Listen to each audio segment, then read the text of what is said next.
Exatamente. Olha só. A relatividade especial restrita de Einstein foi proposta em 1905, tá, galera? Então, isso é bem iniciozinho do século XX, tá? 1905. Foi a primeira proposta dele, tá? Aí, o que aconteceu? A partir da relatividade especial restrita, ele estava conseguindo depois... ele conseguiu desenvolver, acho que foi uns 10 anos depois, a relatividade geral. Então, essa aqui é a restrita, porque só funciona para determinados sistemas. Mas ele precisava desenvolver a geral, que seria a grande teoria da gravidade, da gravitação do universo, tá? Então, isso ele já estava batalhando na época. Em 1905, ele publicou, além desse trabalho da relatividade especial, ele também publicou outros 2 trabalhos, tá?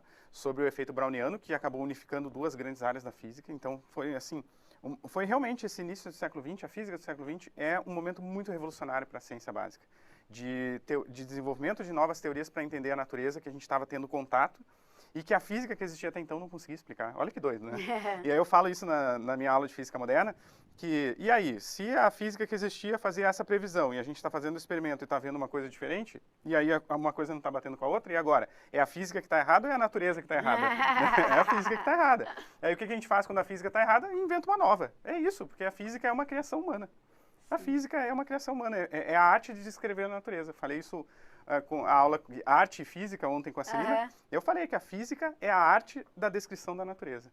E como essa arte de descrever a natureza na física é toda metafórica, porque a gente inventa conceitos, inventa coisas para representar algo que está aí na natureza, tá? E dá nome para essas coisas. A física é a literatura da natureza. Não tem como a física não ser uma ciência humana também, porque é pura criação humana. Olha pura isso, criação gente. Humana. Legal, que lindo. Então, 10 anos depois... Opa! Passando rapidinho aqui para lembrar de você deixar o like nesse vídeo, compartilhar e, além disso, ativar o sininho com todas as notificações. Bom, agora eu fui para continuar a aula. Einstein conseguiu deduzir, a partir da sua teoria da relatividade especial restrita, ele conseguiu deduzir a equivalência massa-energia para a matéria. E essa equação, que é a mais famosa do mundo, é uma das mais simples, olha só, E igual a mc², né, o que essa equação representa? Ela está relacionando energia com matéria, com massa, e uma relação de equivalência. Bom, teoricamente, o que isso significa? Que se a gente tivesse condições, tá? Aqui é a teoria, né, nos dizendo o que é isso. Se a gente tivesse condições de converter massa em energia, veja que aqui a massa está multiplicada por uma constante física, que é o C, o Czinho, é um número bem grande. É 3 vezes 10 elevado na 8ª potência, tá? Então, isso aqui é 300 milhões. E se a gente pega um valor de massa e multiplica por 300 milhões, que ainda está ao quadrado, isso aqui vai para 90 quatrilhões. 90 quatrilhões. Tá, então o que isso significa? Que energia, significa? Vamos lá, energia é equivalente a um valor de massa multiplicado por 90 quatrilhões, que é um número absurdamente gigante, tá? Essa equação está nos dizendo, teoricamente, que se existir algum processo na natureza que converta massa em energia, a equivalência se dá da seguinte forma. Uma pequeníssima quantidade de energia vai ser multiplicada por 90 quatrilhões e a gente vai ter uma enorme quantidade de energia. Essa foi a contribuição de Einstein. Ele está dizendo que se na natureza existir processos que convertam massa em energia, pode ser um processo físico, um processo químico, enfim, alguma coisa, algum processo que faça isso, pequeníssimas quantidades de energia, pequeníssimas quantidades de massa seriam convertidas em enormes quantidades de energia. Ele não está falando de processos, não está falando de bomba, ele está falando que se a gente conseguir fazer isso, a gente pode pegar, sei lá, qualquer material, uma caneta, qualquer coisa, se a gente conseguir uma máquina que converta essa massa aqui em energia, aí a gente tem energia para...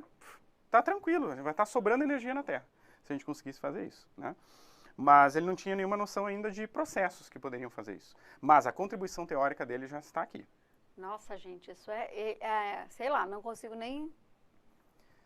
É difícil de imaginar isso. É uma explosão, isso. né? Ele tá pensando numa explosão, é Não, isso? ele não está pensando em explosão ainda. Ele está pensando que... Uma massa gera uma energia. Que se a gente conseguisse na natureza converter, ou se existir processo na natureza que convertam massa em energia, vão ser pequeníssimas quantidades de massa que vão resultar em grandes quantidades de energia. Mas onde é que então a gente pode encontrar grandes quantidades de energia? Onde tem muita massa. Sacou que meio que uma coisa leva a outra? Entendi. Tá bom, então peraí, onde é que a gente pode encontrar mais energia? Bom, onde tem mais massa. E aí vem Niels Bohr, vem os caras que desenvolveram os modelos atômicos, que também estavam produzindo isso, né, esse conhecimento nessa época, em 1915, e já se sabia, a partir de Rutherford, de Bohr, que apareceu ali antes no texto, Bohr, que onde mais tinha massa, praticamente toda a massa da matéria que existe, tá, dos nossos constituintes, está no núcleo atômico. Então, Muito peraí, louco, né? onde que pode acontecer um mecanismo onde uma pequena quantidade de massa pode converter em grandes quantidades de energia, onde tem mais massa que a gente pode mexer? No núcleo atômico. Então, é ali que a gente tem que se dedicar. Então, quando eles começaram a estudar cada vez mais o núcleo atômico, eles sabiam que qualquer processinho que acontecesse com os núcleos atômicos iam, de repente, ter pequenas diferenças de massa e grandes quantidades de liberação de energia. Inimagináveis quantidades de emissões de energia. Porque a gente está mexendo ali com níveis de energia que são muito absurdamente, em escala muito absurdamente maior do que as simples reações químicas que a gente tinha no dia a dia, com o TNT, com a pólvora e tudo mais, que são reações químicas que não mexem com o núcleo. Mexe simplesmente com as moléculas, a nível molecular. Um rearranjo de átomos ali libera energia. A queima de combustível. E é uma reação ali, né, de recombinação ali de átomos. Não mexe com os núcleos. Se a gente mexer nos núcleos, galera, aí é que a gente vai ver o que é energia nessa natureza. É essa a grande contribuição de Einstein. Henrique, posso te confessar uma coisa? Vai. Quando eu estava já no cursinho, porque no ensino médio eu não tive professores como você de física.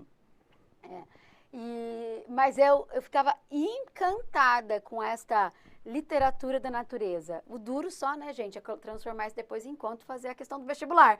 Mas é muito interessante essa história de você conseguir olhar de maneira o núcleo das coisas, né? Essa constituição dos átomos, o avanço.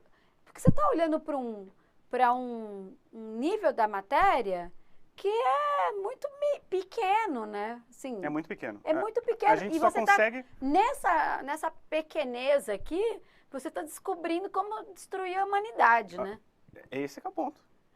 A descoberta... É muito louco isso, né? A descoberta do núcleo atômico e a descoberta de Einstein, de onde tem mais massa e onde acontecer reações ali com mais diferenças de massa vai liberar mais energia, ligou os dois pontinhos, Ligou né? dois pontinhos. Onde é que está a energia da natureza? Está nos núcleos atômicos. Está nos núcleos atômicos. Se a gente mexer com reações nucleares ali, a gente está mexendo com escalas de energias absolutamente gigantescas comparadas com as escalas de energia das reações químicas mais simples que a gente faz no dia a dia. De queima, combustão e coisa.